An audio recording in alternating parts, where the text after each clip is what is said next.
Just wanted to check. So I did my first painting, if you could call it that. So I'm going to show it. I'm going to share some of the things that I learned on my first pass on this. So I'm working with acrylics, and I'm using an acrylic paper here, not a canvas. So let me at least show you what we got going. So the style that I'm trying to go for is kind of like an impressionist. Yeah, no, I mean, it's an impressionist style. I don't know if it looks like it at all, but my understanding of impressionist art is that it's really just a light study. It's not an exact representation of what the eye is seeing. It's more of a way of using the paint color and the mixing as a way to display light. So like this would be the shadow, this would be more of like the natural color of the table, and then this is where the light is hitting. And so you can also see like the light is hitting the top of the plant, and then this is more shaded because the light is hitting the top, and so this is going to be a little bit brighter to try to create that effect. And then this is coming in from the window as well. So I know it's not perfect. It's my first go at this, and I really enjoyed it. It was very meditative. I would put it down, let some of the paint dry, then I would come back, do it again. So it was very enjoyable. I liked it a lot. I'm definitely excited to continue this. But let's cover some of what I actually learned from my first time of doing this. I would say the biggest thing that I took away is that really two things. Okay, so number one is to mix your paints before you start painting. And I think the importance of doing that can really be reflected in the table. So if you see how the table, we have three values here. We have the light value, so that's where the sun is hitting the table. We have the shadow, or the darker value, coming from the plant shadow. And then we have the mid value. So I think if I were to start this again, I would mix the mid value first. So I'd mix this value, and then I would take a clump of it, put it to the side, and then I would mix the light value. And then I would do the same for the dark value. And the reason being is that I feel like color matters less in this style of painting, and the values matter the most.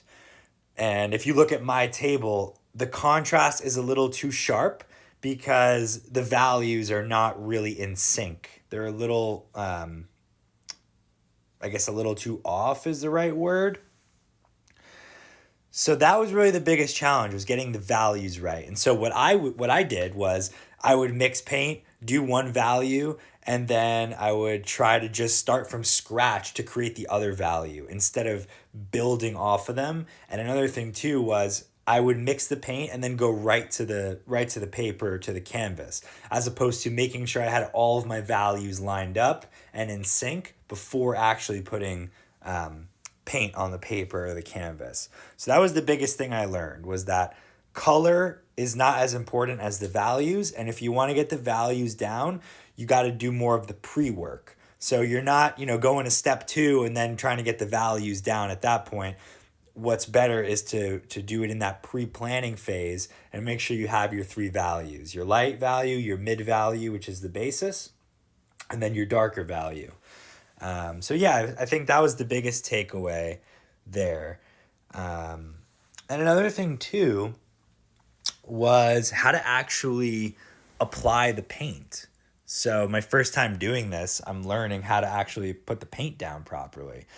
So sometimes I wouldn't let the underlying paint dry, and then I would get more like a watery, streaky paint. So I can show you here.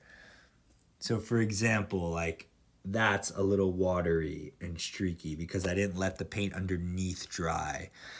Or if you look at some of the olive leaves, this is supposed to be an olive plant. I know it didn't really look like it. You can see how some of them are still a little watery and they didn't fully set. You can get an idea. See, like these didn't fully set because I didn't let the canvas dry underneath.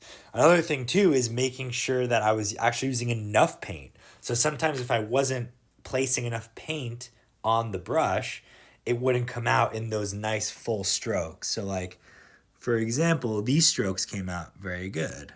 They're nice and full. They're not streaky. Here, obviously, I didn't grab enough paint. Here, I clearly did grab enough paint. So that was an important aspect of it as well. And I'm just getting more ideas as I'm talking. Another one was that making sure I'm actually mixing enough paint. So I realized I have to actually mix a lot more paint than I thought. Because when you don't have enough paint, you also get those streaky lines.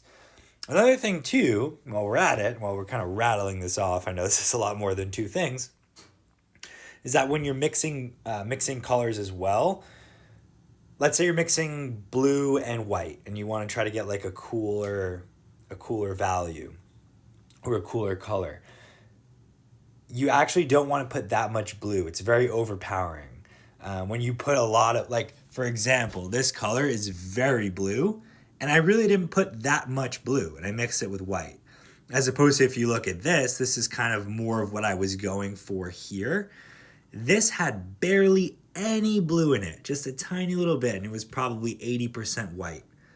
And so that's how you kind of get that lightish blue. So that was another thing I learned too. When you're trying to make like a light yellow or a light blue, use very, very little of the blue. I don't know if that's a primary color. I'm still learning all those things. But using very little of that, more distinct color, I guess you could call it.